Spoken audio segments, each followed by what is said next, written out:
Dans le communiqué du Conseil national de sécurité du 14 septembre 2022, le gouvernement ivoirien insiste sur son innocence et celle des 49 militaires arrêtés. En conséquence, le gouvernement de transition note avec une profonde stupéfaction que le gouvernement ivoirien vient de se dédire en l'espace de 11 jours. En effet, il a reconnu sa responsabilité dans sa déclaration officielle lue par le ministre directeur de cabinet du président de la République de Côte d'Ivoire, M. Fidel Sarasoro, le 3 septembre 2022, à Lomé, en ces termes, je cite, « La Côte d'Ivoire déplore que des manquements et des incompréhensions aient été à l'origine de cet événement fortement regrettable. La Côte d'Ivoire, soucieuse de maintenir des relations de bon voisinage avec le Mali, s'engage à respecter les procédures des Nations Unies ainsi que les nouvelles règles et dispositions maliennes édictées relatives au déploiement des forces militaires au Mali. » Fin de citation. Un tel revirement grave de la part d'autorités étatiques ne vise qu'à manipuler et à entraver la manifestation de la vérité.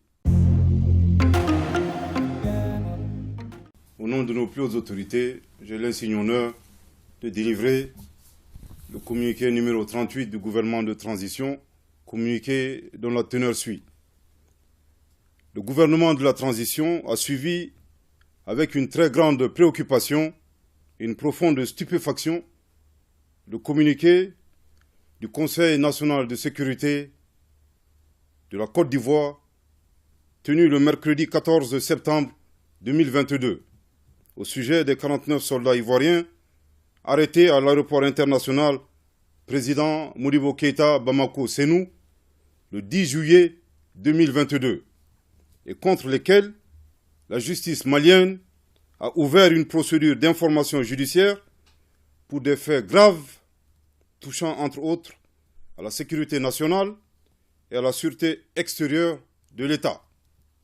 Le gouvernement de la transition rappelle à l'opinion publique nationale et internationale que par communiqué numéro 034 du 11 juillet 2022, il a expliqué en détail les conditions illégales dans lesquelles ces forces étrangères, dont une trentaine de forces spéciales, sont arrivées au Mali en possession d'armes et de munitions de guerre, sans ordre de mission ni autorisation, tout en dissimulant les identités et leur profession réelle de militaires, ainsi que l'objet précis de leur présence sur le sol malien.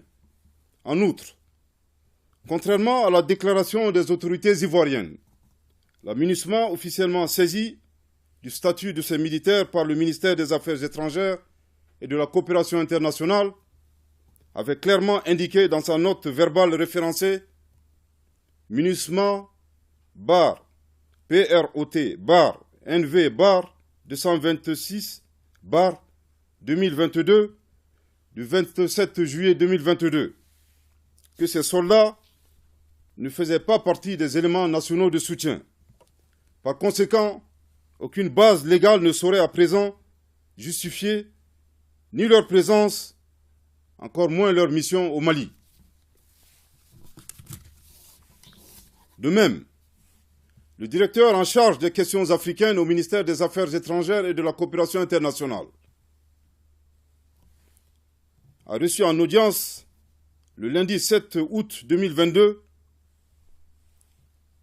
le directeur en charge des questions africaines au ministère des Affaires étrangères de la République fédérale d'Allemagne. Ce dernier avait clairement indiqué qu'aucune agence allemande, encore moins le gouvernement, n'avait de lien contractuel avec les éléments ivoiriens arrêtés à l'aéroport. Par conséquent, son pays n'avait rien à voir, ni de près, ni de loin, avec ces personnes arrêtées. Malgré la gravité des faits qui entourent cette affaire, le Mali a bien voulu accompagner les efforts de médiation de la République togolaise, unique cadre de règlement du dossier des 49 mercenaires ivoiriens. Dans le communiqué du Conseil national de sécurité du 14 septembre 2022, le gouvernement ivoirien insiste sur son innocence et celle des 49 militaires arrêtés. En conséquence, le gouvernement de transition note avec une profonde stupéfaction que le gouvernement ivoirien vient de se dédire en l'espace de 11 jours.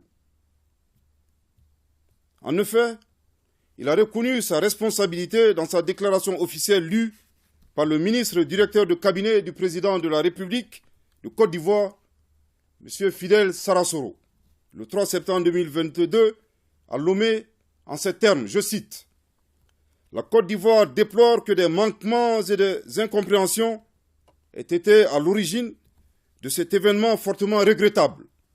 La Côte d'Ivoire, soucieuse de maintenir des relations de bon voisinage avec le Mali, s'engage à respecter les procédures des Nations Unies ainsi que les nouvelles règles et dispositions maliennes édictées relatives au déploiement des forces militaires au Mali. » Fin de citation.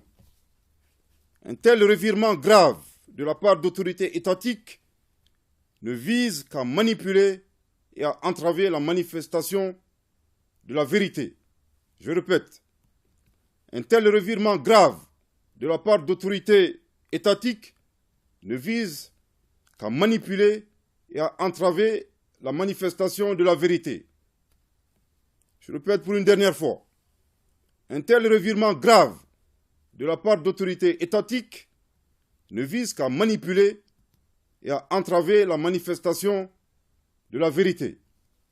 Animé d'une volonté d'adversité, le gouvernement ivoirien accuse le Mali d'avoir pris en otage les militaires ivoiriens en faisant fi des conditions obscures et des manquements ayant entraîné l'inculpation par la justice malienne des 49 mercenaires ivoiriens. Le gouvernement de la transition souligne que c'est exclusivement en sa qualité de président du Conseil supérieur de la magistrature que le colonel Assimi Goïta, président de la transition, chef de l'État, a indiqué à la partie ivoirienne la nécessité de considérer la situation de certains Maliens objet de mandats d'arrêt internationaux. C'est cette attitude responsable du président de la transition qui a été malheureusement perçue par les autorités ivoiriennes comme une prise d'otage.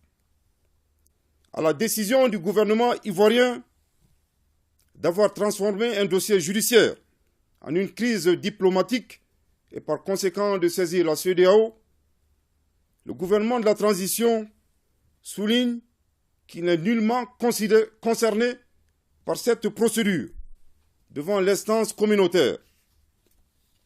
Aussi, il indique à la CEDEAO que l'affaire des 49 mercenaires ivoiriens est purement judiciaire et bilatérale.